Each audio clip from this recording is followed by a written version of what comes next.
झेल रहे हैं। इसलिए हमें आदत हो गई है इस वायुमंडलीय दाब की, ये विभिन्न परतों की दबाव को झेलते झेलते आदत हो गई है। जब तक कोई बच्चा पैदा भी नहीं हुआ रहता है तब से वो अपनी माँ के पेट में इतने हवा का प्रेशर को क्या कर रहा है, झेल रहा है। तो उसे आदत है, उसे कितना वायुमंडलीय दाब लगेगा। जैसे हम लोग का ये जो हाथ है, मान के चलिए कि पूरा हाथ उठाएंगे लोग तो अच्छा खासा वजन हो जाएगा इसका, 1-2 किलो होगा। लेकिन कभी ऐसा फील हुआ कि हम लोग 1 किलो, अब जैसे पैर है आपका, 15 किलो से कम का पैर नहीं होगा, 15 किलो से कम का पैर होगा। यहाँ पर 10 किलो मान लो, 10-15 किलो, आप 10 केजी ही मान लो पूरे पैर का वजन। तो सोचिए कभी हम लोग को फील हुआ कि हम 10 केजी का सामान उठा के रख रहे हैं? क्यों? हम लोग को आदत हो चुकी है, हम लोग को क्या हो चुकी है, आदत हो चुकी है। लेकिन वही कहते आदमी 10 किलो का एक बोरा उठा के रखो, तब नहीं होगा, तब नहीं हो जाएगा, यहाँ पे दिक्कत हो जाएगा। तो हम लोग को आदत हो गया। आप सोचिए अगर हम इन लोग को कोई कहे कि 50 किलो का बोरा लेके चलो, चल पाएंगे? लेकिन अपना वजन लेके चल जाते हैं कि नहीं?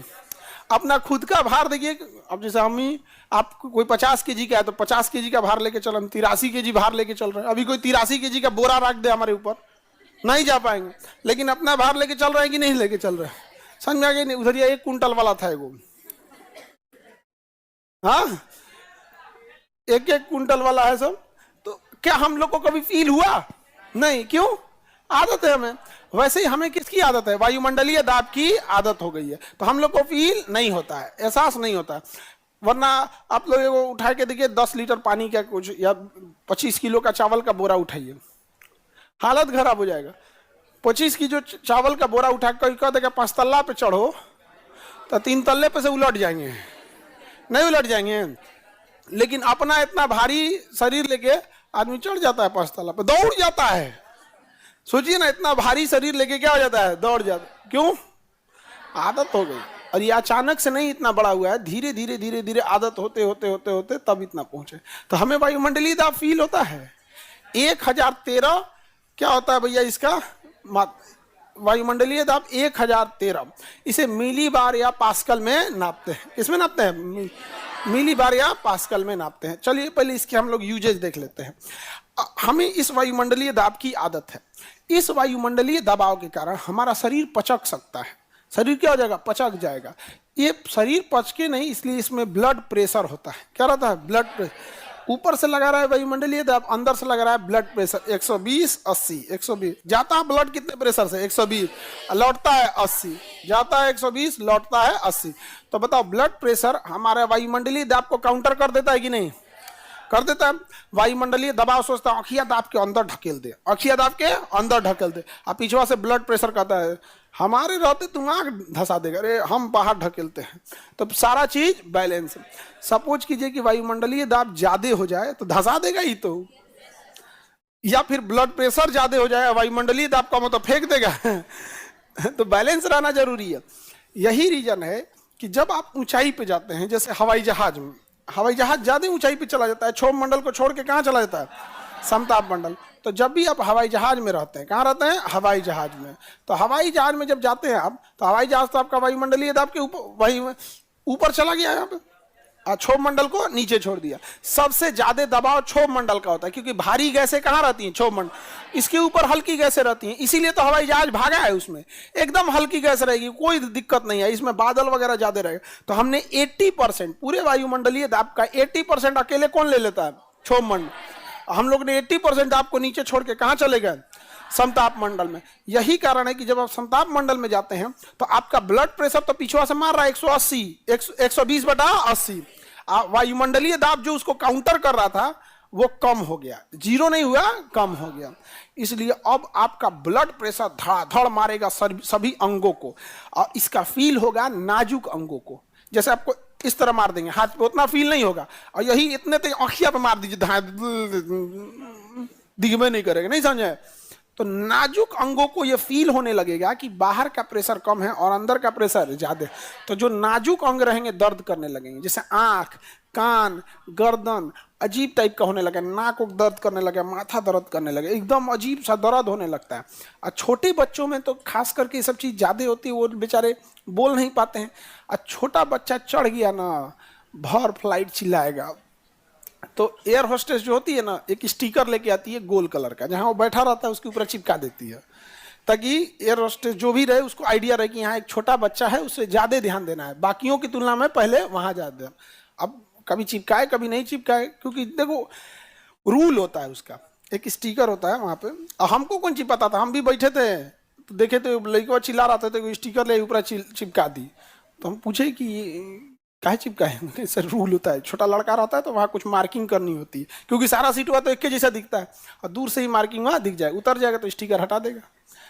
समझ में आया? तो छोटा बच्चा सबको ज्यादा फील होता है, समझ में आया? अब इसको क्या किया जाए तो आपको दर्द हो जाएगा। तो पायलट जो होता है ना, पायलट वो क्या करता है, जब जहाज जैसे जैसे उड़ेगी ना वो प्रेशर भर देता है जहाज के अंदर। क्या भरता है? हवाओं का प्रेशर। जैसे गुब्बारा फुलाया जाता है ना, उस तरह से हवा के अंदर प्रेशर भर देता है जहाज के अंदर, ताकि हम लोगों ने जितना प्रेशर नीचे छोड़ा है उतना केबिन प्रेशर में एडजस्ट हो सके, तो हम लोग को नॉर्मल फील होने लगता है। यही रीजन है कि हवाई जहाज में आप खिड़की नहीं खोल सकते, खिड़की खोलेंगे सारा प्रेशर बाहर चल जाएगा, तो एक तो प्रेशर रिलीज हो जाएगा बाहर। दूसरा एक और रीजन होगा, समताप मंडल का टेम्परेचर -50 हो जाता है, -60 हो जाता है, तो दरवाजा खोलिएगा मारेगा हवा, कितना आएगा, कम रहता है, तो इंजन गर्म नहीं हो। तो इतना 16 घंटा जहाज कंटिन्यू उड़ती है। आप 16 घंटा गाड़ी चला दीजिए ना, इंजन सीज हो जाएगा, टायर और सब फट जाएगा। यहाँ पर आधा घंटा रेस्ट देना पड़ता है। जब 400-500 किलोमीटर चल जाएंगे तो थोड़ा सा गाड़ी को रेस्ट देना होता है। तो बताइए हवाई हीलियस फ्लाइट जो थी उसमें जो अब पहले ध्यान सुनो, इसमें तो प्रेशर भर दिया। अब जब जहाज को उतरना रहेगा नीचे, जब जहाज को उतरना रहेगा नीचे, तो वो प्रेशर वहां उतने रखेगा कि पायलट प्रेशर को रिलीज कर देगा, छोड़ देगा उस प्रेशर को। नहीं तो उतरेंगे तो इतना ना प्रेशर महसूस होने लगेगा तो नीचे दर्द होने लगेगा। तो जब नीचे आने लगेगा जैसे जैसे, तो प्रेशर को क्या कर देगा, खोल देगा, रिलीज कर देता है। समझ में आ गया कि नहीं आ गया? अब ये पायलट अपने से भी करता है, ऑटोमेटिक भी हो जाता है। तो हीलियस फ्लाइट थी जो मेंटेनेंस में गई हुई थी। किस में गई थी? मेंटेनेंस में गई थी। तो मेंटेनेंस में उसका सारा चीज सिस्टम ठीक कर दिया। और जो ऑटोमेटिक पे सेट था कि भाई अपने से प्रेशर जब नीचे आएगा तो प्रेशर वाल खुल जाएगा अपने से, और ऊपर जाएगा तो प्रेशर वाल अपने से बंद हो जाएगा, तो वो ऑटोमेटिक पे सेट था। मेंटेनेंस वाले ने उसका मैनुअल पे कर दिया। जब भी कोई चीज मैनुअल होती है ना तो आपको अपने हाथ से करना होता है, और सेट किस पे था? ऑटोमेटिक। और सेट कर दिया मैनुअल पे, पायलट को लगा कि ऑटोमेटिक है, पायलट ऐसे उड़ा, अब प्रेशर बढ़ाया तो प्रेशर तो बढ़ गया, केबिन में प्रेशर बढ़ गया, सब चीज नॉर्मल था, फ्लाइट चली गई समताप मंडल में। लेकिन उसका वाल तो खुल गया था, क्योंकि ऑटोमेटिक था नहीं। पायलट को लगा कि ऑटोमेटिक जैसे उड़ेंगे बंद हो जाएगा, वो बंद हुआ नहीं, तो प्रेशर भर दिया। लेकिन छोटा सा होल होता है जिससे प्रेशर रिलीज होता है। धीरे धीरे धीरे धीरे धीरे कुछ समय के बाद सारा प्रेशर रिलीज हो। जब सारा प्रेशर रिलीज हुआ तो अंदर तो प्रेशर की कमी हो गई, हवा की भी कमी हो गई, क्योंकि प्रेशर से ही क्या आता है, हवा भी आता है। सबको ऑक्सीजन कम जाने लगा। जब शरीर में कम ऑक्सीजन जाएगा तो नींद आएगा। क्या आएगा? नींद आएगा। ज्यादातर पैसेंजर सो गए, एयर होस्टेस भी सो गई, पायलटो सूत गया। पायलट सूत गया और कंटिन्यूअस चलते गया। ऑक्सीजन की कमी होते होते लोग बेहोश हो गए, बेहोश होने का कोमा में चले गए, उसके बाद मर गए लोग। पायलट भी मर गया, पैसेंजर, एयर होस्टेस, पायलट सब मर गए। सब उड़ रहा है जहाज उड़ रहा है, ऑटो पायलट पे उड़ रहा था, लेकिन वॉल किस पे सेट कर दिया था? मैनुअल पे। उड़ रहा है। जब एयरपोर्ट के पास आया तो ऑटोमेटिक आ जाता है जहाज जो है ना, उस इतना एडवांस हो गया है कि उसमें पहले जैसे दिल्ली से उड़ेगा मुंबई के लिए ना, तो फीड कर देगा दिल्ली से मुंबई। तो उसके पास कैसे गूगल नक्शा आप डालते हैं कि आपको कहां से कहां जाना है, ऑटोमेटिक रास्ता ले लेता है। तो उसमें जैसे पायलट फीड करेगा ना, उसमें वो बता देगा कि यहाँ से यहाँ तक जाना है, सारा प्लान फिट कर देता है, कैसे कैसे किस किस वे पॉइंट से होकर जाना है, उसको हो गया, ऑटोमेटिक उड़ता है। जब एयरपोर्ट के पास आया तो उसके आगे तो उसका डायरेक्शन ही नहीं था, उसके आगे फिर पायलट टेक ओवर ले लेता है कि हमको उतारना है। वो क्रॉस कर गया। जब क्रॉस किया तो अब लोगों को लगा कि भाई साहब ये तो क्रॉस कर गया, अब क्या करे? तो एयरफोर्स के 2 जहाज उड़े सब, कैसे उसको लगा हाईजेक हो गया है, जहाज है ना, आपको वन मोबाइल नंबर पता है हमारा, तो कोई भी डायल कर सकता है। उसी तरह रेडियो की फ्रीक्वेंसी होती है, कोई भी फ्रीक्वेंसी मैच करा के बात कर सकता है, तो फिक्स होती है एक कॉमन फ्रीक्वेंसी। तो उसमें सबका पहले बता देता है किस फ्रीक्वेंसी पे जहाज जा रहा है। तो फ्रीक्वेंसी पे जब एयरफोर्स वाले बात किए सब कि हीलियस फ्लाइट अपना बात की, उसको जवाब ही नहीं आ रहा था। तो एक तो पायलट आगे गया, एगो पीछे के, देखता कोई क्या दिक्कत है, तो पास ला के देखा तो कहा कि जा सब सुतल है सब, हो कि लड़ाकू जहाज तो छोटा होता है, मैनुअर ज्यादा कर लेता है, देखा दूरबीन उर्बीन उनका अपना डिवाइस होता है, देखा कि तो पायलट हो सुतल है, सब सुतल है उसमें। तब कहा सब कि इसको मार के गिरा दो, नहीं तो कहीं किसी घर पे गिरेगा। तो दोनों एक जहाज साइड हुआ, एक पीछे गया कि अब इसको मार के गिरा देते हैं। तब तक उसने कहा रुको रुको, एक आदमी दिख रहा है। तो एक आदमी उसमें बस आया था, और वो भी अंतिम समय तक में, और लास्ट में फ्लाइट को मोड़ दिया शहर के बाहर ले जाने के लिए, और उसके बाद बाहर जाके गिर गया। वो जो आदमी लास्ट में आया था ना, वो पायलट नहीं था, वो गोताखोर था। पेशे से क्या था? गोताखोर, समुद्र के नीचे जाता, तो उसे सांस रोकने की आदत थी, समझ में आ गया। तो वो सबसे लास्ट तक सरवाइव किया था।